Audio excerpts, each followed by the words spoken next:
My name is Abraham Jallo, and my role with the company is a support worker. Obviously, we got different titles as we get along. Sometimes we call assistant support worker.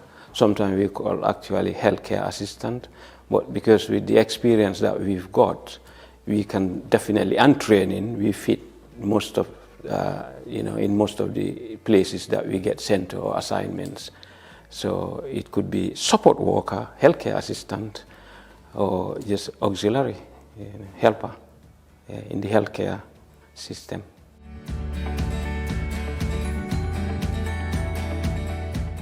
That's a historical one, because I've been with the director, B. Kutsik, for almost since 2008, 2009, when she used to work for a company called Hayes Connect. So when they got the health and social care sector, then obviously she interviewed people, and that's how I came along. And I've been with B since then, since 2009, 2010. It's been brilliant because for me, I follow somebody's passion and enthusiasm in the health and social care industry. I'm an adventurous person, and I like to go to different places. This is why I can hardly fit in a 9-to-5 or a full-time job. So B said to me, if that is the case, you go everywhere. And I like meeting people. And this job is all about that, health and social care, imparting your life to people's life, make sure it helps them. And that's what B gives, and that's what Force for Support gives. And one thing I like about Force for Support, B is tailored all her employees. She's lived with them. It's like a family. She knows where Abraham fits. She knows what Abraham can do. She knows what Abraham can be taught. How can Abraham be developed? How X, Y, Z can be made to achieve their developmental goals, to do the best for the social and healthcare and for Force for Support.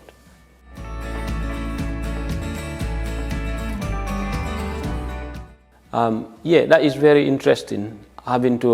Because for us, a new role means you're going into a new environment. Despite the fact, people like me or most of the employees we got in the Force for Support have been trained, experienced, as I said, be handpicks people, and make sure obviously you regulate it, everything is in place.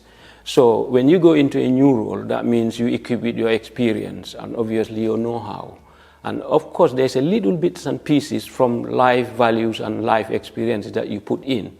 But basically, into a new role, what you got to do is just normally when you go, they ask you to read, let's say you're looking after X, Y, Z. You got a profile for them, then you read, preview. But it's nothing new because you've been in the industry. It's care plan, what the do's and the don'ts. And those are the things you go through. And then the rest is just familiarizing yourself with the managers or the people you look after or the people you support or the people you inspire.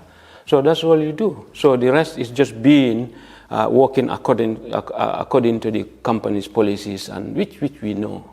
Not that we know that particular company, but we know there are policies and codes of conduct and dressing and what to say, what not to say to the people. And we got that. So walk in line with the legislation, the law of that company, their guidelines. That's a new role for you. Once you get through that, and obviously you got to be a person, because this industry, you got to apply yourself. You can't say, oh, I don't want someone to look at me like I'm different. I don't want somebody to say, I don't want that X, Y, when a tall or person. You got to get all those things. Those will come because one, you knew in that place. 2, you may not look the same. 3, they just wanted somebody at that time to cover. So all these things you got to take on board. Don't take anything personal. Take it as a life thing. You're helping them, and your personality, your persona impacts a lot on them and your company as well. So in a new role, just be yourself, do what you're there to do, and do the best you can.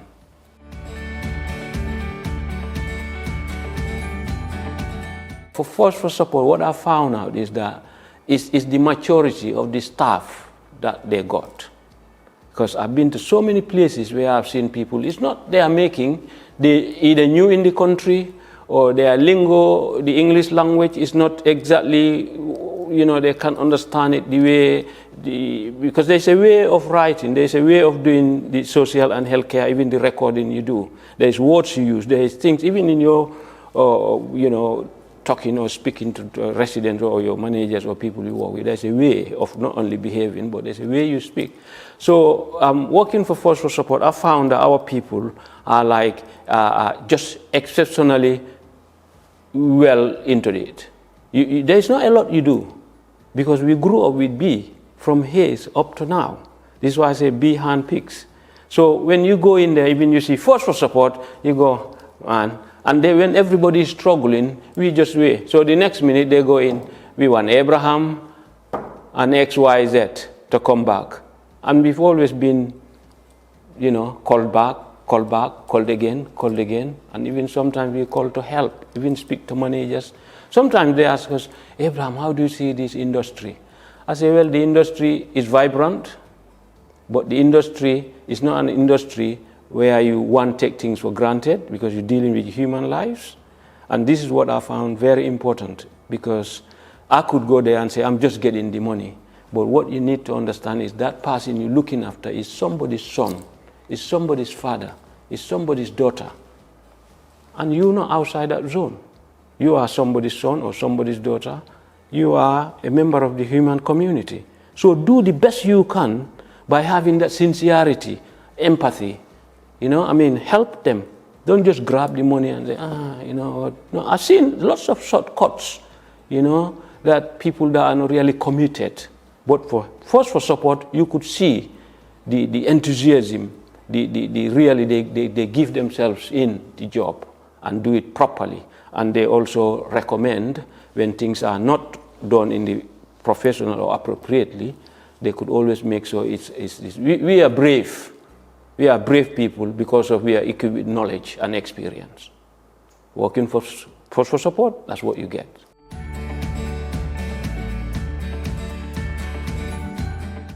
In the health and social care, I had all sorts of assignments. Sometimes we get somebody because the health and social care that the people we look after come from a lot of, from a range of illnesses like Down syndrome, autism. Even in autism, you got to, it's also specific.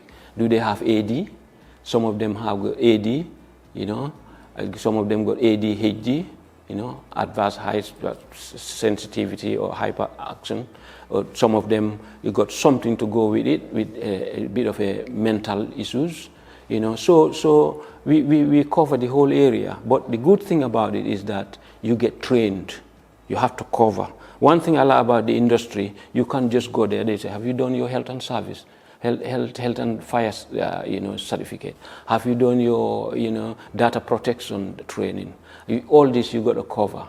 So the assignments or Down syndrome or medication, at least knowing all these things. So the people we look after range from all background of illnesses and all whatnot. So we looked after people with AD, youngsters. At the Ceiling School, we look after people from the ages of 5 because they've been diagnosed what they got. So it's all sorts of AD, Down syndrome, autism, epileptic, everything. But you do have the training. So we look after all of them.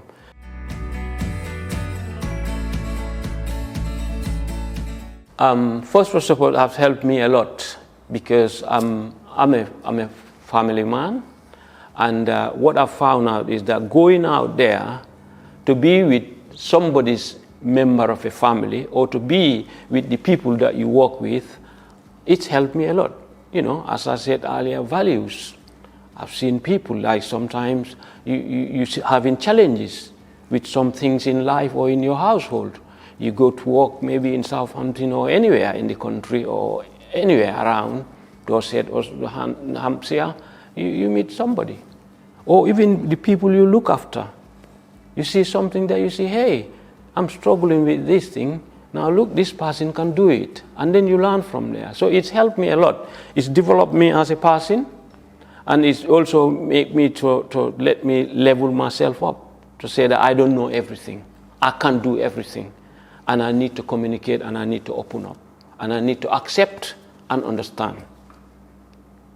That's what it's helped me to. And to see the world in a bigger box. In a bigger box outside my own zone and comfort zone. Yeah, that's how it helped me to become a better person. In that way, I could help and inspire somebody, or the people we look after, or the people we support. That's how it has helped me. Better person in all aspects.